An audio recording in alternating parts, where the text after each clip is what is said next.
आता जर AMH level चांगली आहे तर मग काही काळजी करायचं कारण नाही, आपल्याला कधीही बाळ होऊ शकतं, तर असं वाटणं बरोबर आहे का?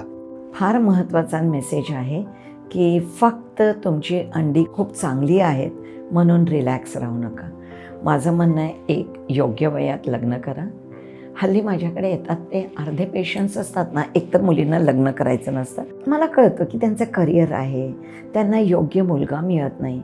पण दुसरं म्हणजे जसजसं तुमचं वय वाढत जातं ना, तसतसं कुठला मुलगा हवा आहे त्याच्या अपेक्षा पण वाढत जातात. ॲडजस्टमेंट होत नाही. वैचारिक विचार दोघांचे इतके अपोज व्हायला लागतात, कारण दोघांची वेगळ्या पद्धतीने मॅच्युरिटी आलेली असते. सो मी वयाच्या 32शीला माझं लग्न झालं आहे. मला अजून 2-3 वर्ष लग्न नको आहे, कारण अरेंज मॅरेज असेल. माझं एकमेकांशी आम्हाला ओळख वगैरे करून हवी आहे. एम्ब्रिओ बना, फ्रीज करून ठेवा, करिअर करत राहा, एकमेकांना राहा. आणि मग वयाच्या 35शीला जरी प्लॅन केलं तर तुमच्या अंड्यांचं वय 32शीचं होतं. सो सक्सेस येईल तुम्हाला.